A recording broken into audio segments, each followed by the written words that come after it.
어쩌다 중학생, 오늘은 황희진 박사님 모셨습니다. 안녕하세요. 안녕하세요. 황희진입니다. 네, 사실은 이게 어쩌다 중학생 코너지만 현재는 이제 고등학교에 계시잖아요. 네, 고등학교에 근무하고 있습니다. 그리고 원래 이제 초등하고 달리 중고등학교 선생님들은 네. 이렇게 서로 교차로 또 네, 국공립은 네. 이렇게 갈 수 있으니까. 네. 자, 오늘은 뭐 우리 아이들 이제 보건 분야 박사님이시니까 네. 현직에 계시지만은 네, 조만간 대학교나 이런 데 가셔서 네. 계시겠지만 아직은 네. 네, 학교에 계시니까. 네, 그렇습니다. 저 우리 아이들 이야기 좀 들려주시면 좋을 것 같은데, 최근에 이렇게 학교에서 보건 선생님으로서 활동하는 분야 중에서는 네. 상담이란 요소도 같이 결부가 된다고 네, 제가 맞습니다. 들었던 것 같은데, 네, 네. 이렇게 상담 선생님이 따로 계시지 않나요? 저희 학교에는 전문 상담사 선생님이 계시기는 하고요.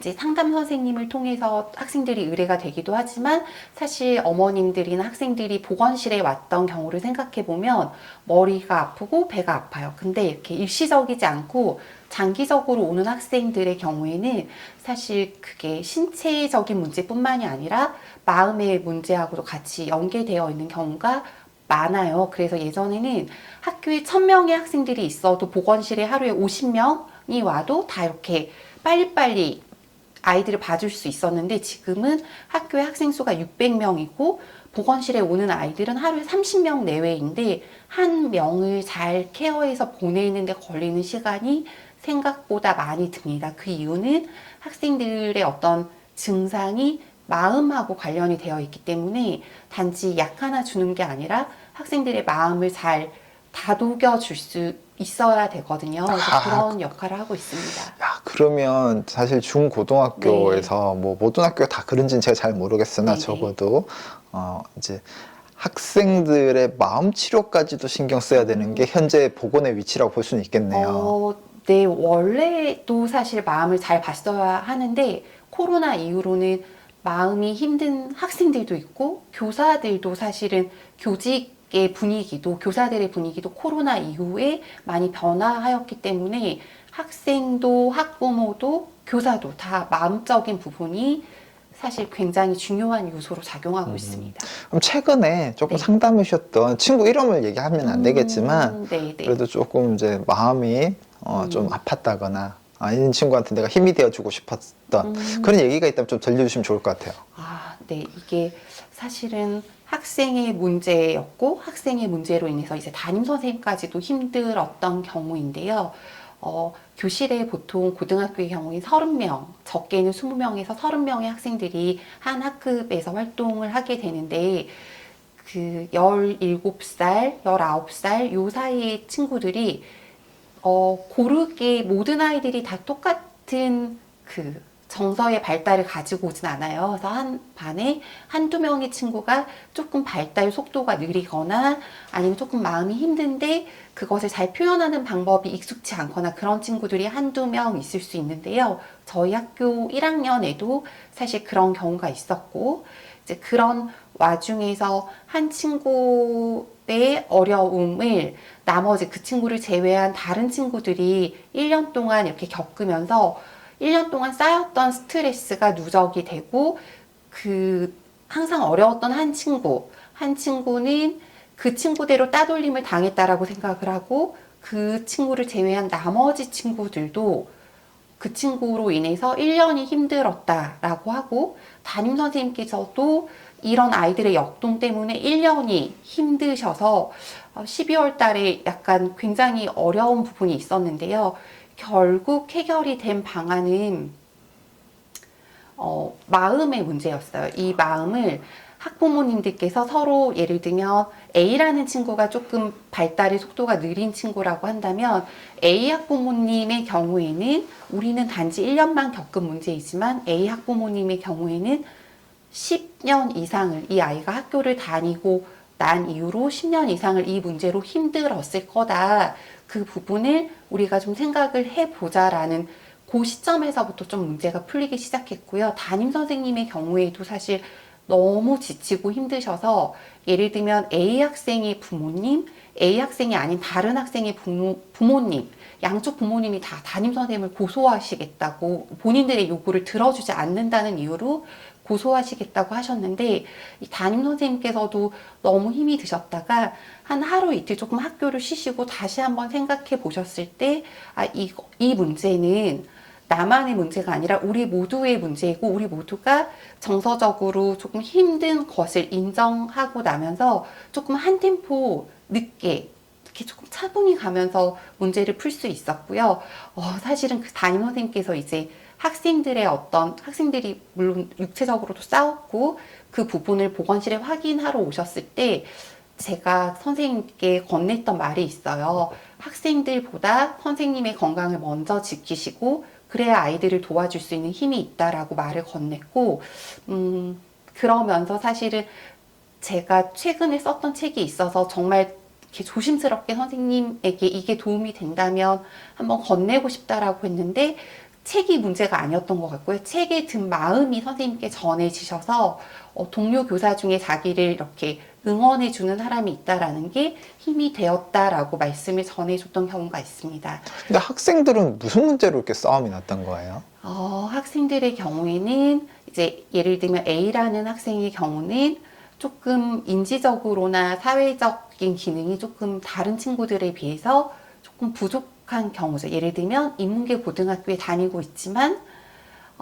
약간 특수학교와 인문계 고등학교 사이를 경계 갈등? 네. 그런 경우여서 이제 뭐 여러 가지 매일 일상마다 부딪히는 문제들이 있었고 고등학교 1학년에서 2학년 올라갈 때 다른 친구들은 또 입시 문제로 인해서 예민해져 있고 A라는 친구는 계속 1년 동안 따돌림을 받았다라고 느낄 수 있는 게 분명히 또 그 학생 입장에선 맞고 A가 아닌 다른 친구들 입장에서는 A 때문에 힘들었다라고 생각할 수도 있는 양쪽이 충분히 이해가 되는 상황입니다. 그러면 그 사이에서 왜 부모님들은 사실 중간에 있는 선생님을 고소하겠다고 또 원망을.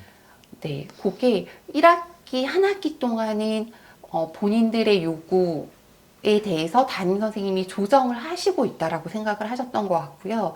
이제 학기 말이 되면서 학생들도 지치고 학부모님들도 지치면서 이렇게까지 말을 했는데 담임 선생님께서 뭔가 조정해 주시지 않는다라고 생각을 하셨던 것 같아요. 그런데 객관적으로 보기에 그것은 담임 선생님이 조정할 수 있는 문제 부분이 아니라 사실은 어머님, 아버님들도 알고 계세요. 이 문제가 1년 담임을 한 선생님이 조정할 수 있는 부분이 아닌데 본인들의 어떤 속상함, 답답함이 담임 선생님께 투사가 되셨던 것 같고 담임 선생님도 그 부분이 너무너무 힘드셨던 것 같습니다.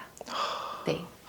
참 학교에서의 어떤 관계라는 것과 몸이 네, 아프다는 게 우리가 초등학교 치면 운동장에서 넘어져서 네. 가서 반창고 붙인다든지 빈혈이 나서 이제 보건실 가서 쉬어야 된다는 네, 이런 이제 중고등학교에서는 단순함이 아니군요. 지금은 네, 복합적인 네, 그렇습니다. 초등학교는 학교 생활을 시작한 지 얼마 되지 않았기 때문에 마음의 상처도 그것보다 깊지 않다고 볼 수 있고요. 중학교, 고등학교에 올수록 이렇게 상처를 잘 극복하는 경우도 있지만 오히려 누적된 상처로 인해서 더 힘든 친구들이 있고 그런 친구들을 이렇게 보다듬을 수 있는 게 고등학교, 중학교 보건 선생님의 역할이라고 생각이 듭니다. 네. 진짜 사실 예전 생각으로만 있으면 보건 네. 선생님이 뭐 특별히 할 일이 뭐 있겠어라고 맞습니다. 솔직히 생각이 네네네. 들었는데 그렇지 않네요. 진짜 네. 지금 말씀하신 것도 사실은 보건 선생님도 심리적으로 치료를 해준다는 게 이게 네네. 너무 어려운 일 같거든요. 네. 근데 사실은 보건 선생님이 혼자 치료할 수 있지 않고요. 보건 선생님은 그 담임 선생님과 상담 선생님과 이렇게 연계를 해서 같이 학생들을 도울 수 있지 절대로 보건 선생님 혼자서는 할 수가 없고 대신에 캐치해내는 어떤 통로는 됩니다. 왜냐하면 아이들이 아파서 보건실을 오거나 하기 때문에 이 공간이 아이들의 아픔을 캐치해낼 수 있는 장소가 되는 건 맞고 학생의 문제는 사실 주로는 담임 선생님 그리고 상담 선생님, 교과 선생님 여러 선생님들이 이렇게 함께 같이 어우러질 때 학생에게 도움이 될 수 있다고 생각합니다. 저 이제 말씀 듣고 나니까 이제 학교에 이제 학폭이라든지 네. 이런 것들도 사실 대외적으로 이제 네네. 초등반 카페에서 얘기를 나누다 보면은 이제 뭐 교육청에 네네네. 신고를 해서 한다든지 이런 얘기들만 오고 가던데 그게 네. 아니라 이제 학교 보건이나 상담 선생님을 통해서도 네네네. 같이 이 원인의 문제를 대화를 통해서 네. 조금 더 살펴보고 서로가 이해하고 배려할 수 있는, 그러니까 이게 서로가 다 보면 내가 피해자라고 생각할 테니까 맞습니다. 네. 이런 부분들을 좀 더 활용할 수 있으면 좋을 것 같은 네, 네. 생각이 드네요. 그럼 기본적으로 모든 학교에 상담 선생님과 보건 선생님이 다 존재를 하는 건가요?